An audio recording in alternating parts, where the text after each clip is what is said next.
Affaire Amira Bouraoui, mandat de dépôt pour plusieurs personnes. La dite affaire Amira Bouraoui ne cesse de connaître des rebondissements, la dernière en date est la présentation de plusieurs personnes dont la mère de la militante et opposante devant le juge d'instruction, à Constantine après des jours de garde à vue à Annaba. En effet, hier le dimanche 19 février 2023, 8 personnes en tout selon le Comité national de la libération des détenus, CNLD, ont été présentées devant le juge d'instruction près du tribunal criminel, pôle pénal spécialisé, de Constantine. Toujours selon la même source, le juge d'instruction près du tribunal criminel, pôle pénal spécialisé, de Constantine a décidé de placer la maman d'Amira, Khadija Bouraoui, sous contrôle judiciaire.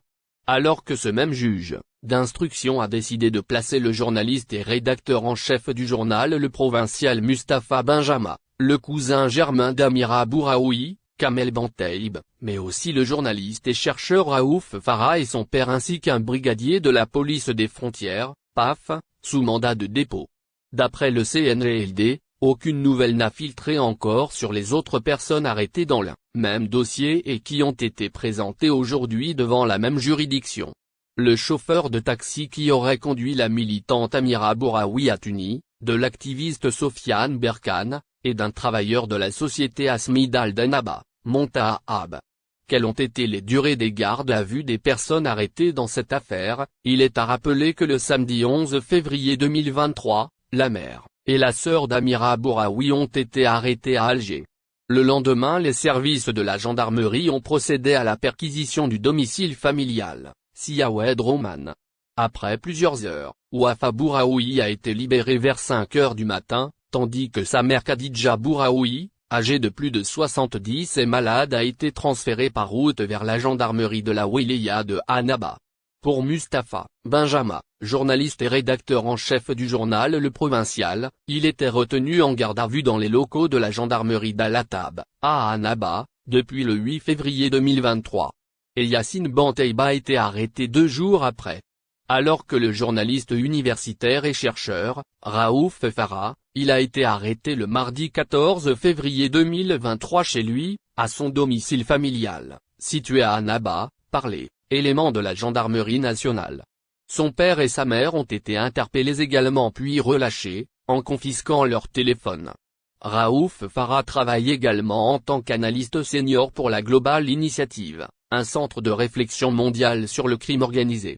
Retour sur l'affaire du départ d'Amira Bouraoui vers la France. Arrivée en France le lundi 6 février 2023, la militante et opposante politique franco-algérienne, Amira Bouraoui aura réussi à créer de nouvelles tensions dans les relations entre la France et l'Algérie. Cette dernière a d'abord été interpellée en Tunisie, le 3 février dernier à l'aéroport alors qu'elle souhaitait embarquer pour la France et risquait une expulsion vers l'Algérie, où elle aurait dû purger une peine de 2 ans de prison et où elle fait l'objet d'une interdiction de quitter le territoire national, Histn. La militante et opposante algérienne Amira Bouraoui aura donc échappé à l'extradition vers l'Algérie depuis la Tunisie où elle avait trouvé refuge dur. Plusieurs centaines d'Algériens de la diaspora ont manifesté à Paris contre le système politico-militaire. Plusieurs centaines de membres de la diaspora algérienne sont sortis manifester ce dimanche 19 février, à Paris, contre le régime politico-militaire algérien, répondant à l'appel lancé par le collectif Libérons l'Algérie. Ils ont scandé lors de cette manifestation des slogans rappelant ceux du Irak, libération immédiate des détenus politiques, une transition démocratique, instauration d'un état civil et non militaire. Si en Algérie le gouvernement a réussi à museler la contestation politique à coups d'intimidation et surtout d'arrestation et d'interdiction de toutes les voix discordantes, notamment celles des militants, des partis politiques et ONG de défense des droits de l'homme, il n'arrive pas à faire autant à l'étranger. Ainsi, en France où vit la plus importante communauté algérienne au monde, plusieurs centaines de membres de la diaspora algérienne et des personnalités françaises ont défilé, ce dimanche 19 février à Paris, à l'appel du collectif Libérons l'Algérie sous le slogan La Marche de l'Espoir.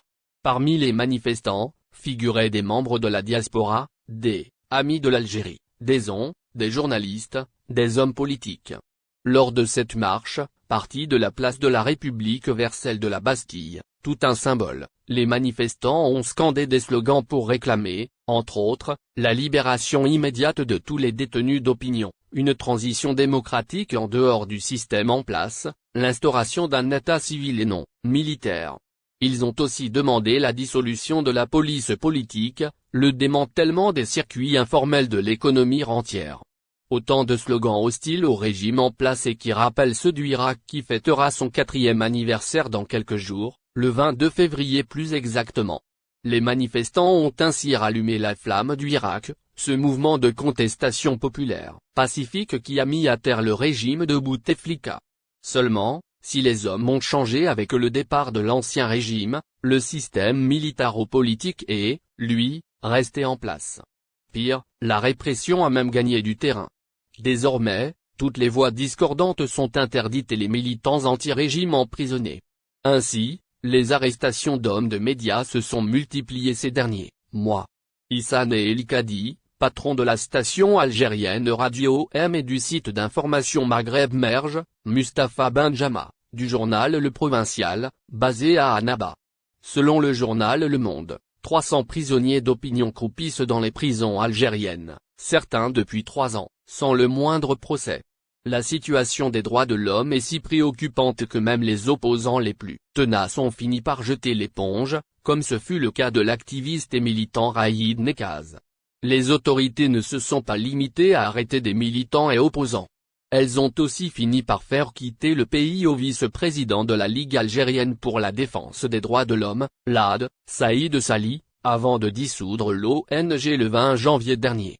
Et la situation semble même empirer depuis quelques mois et devrait l'être encore plus, dans les mois à venir, avec l'approche de l'élection présidentielle prévue en 2024 et pour laquelle le président Abdelmadjid Tebboune ne sera certainement le candidat du système politico-militaire.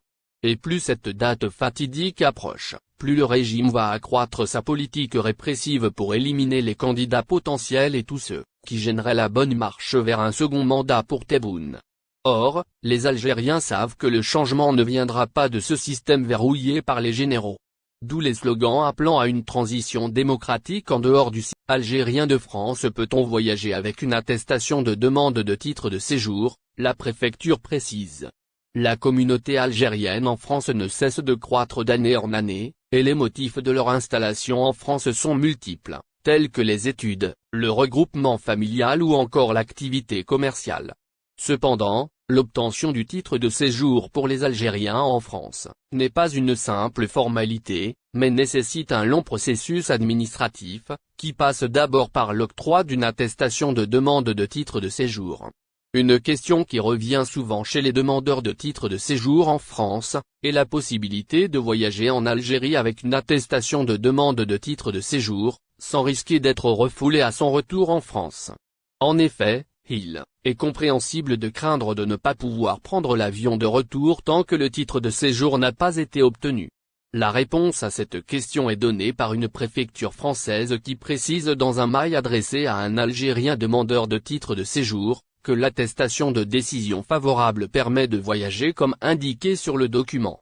En effet, l'attestation de décision favorable mentionne clairement que le document autorise le franchissement des frontières de l'espace Schengen. Cependant, la préfecture recommande de rentrer en Europe via un point d'entrée français. Pour les demandeurs de titre de séjour en France avec une attestation de décision favorable, il est donc préférable de revenir en Europe par la France. Il n'est donc pas nécessaire de demander un visa de retour consulaire, ce qui devrait rassurer de nombreux Algériens dans cette situation.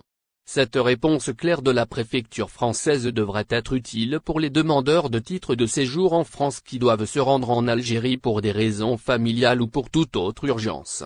Ils peuvent ainsi voyager en toute sérénité, en sachant qu'ils peuvent revenir en France sans avoir à demander un visa aux Algériennes retrouvées démembrées en France. Où en est l'enquête? Le lundi dernier, vers 14h30, des agents municipaux des parcs et des jardins ont fait une macabre découverte. En effet, sous un tas de déchets verts, au niveau de Butte-Chaumont, un des parcs les plus visités de Paris, ces agents ont découvert un sac contenant le bassin et les cuisses d'une femme. Suite aux investigations lancées, les enquêteurs sont parvenus à trouver le restant du corps de la femme. Une enquête a été lancée qui a permis, à son tour, d'analyser les empreintes digitales de la femme en question, et de déterminer l'identité de la victime. Il s'agit d'Assia Matoug, une ressortissante algérienne, âgée de 46 ans, mère de 3 enfants. Assia, retrouvée démembrée dans un parc à Paris, « Je pense que je vais bientôt mourir » d'après les premiers résultats de l'autopsie, établis sur le corps de la défunte. Assia serait morte par asphyxie avant d'être découpée. N'oubliez pas abonnez-vous à notre chaîne Olive News et activez les notifications pour recevoir nos publications en temps réel.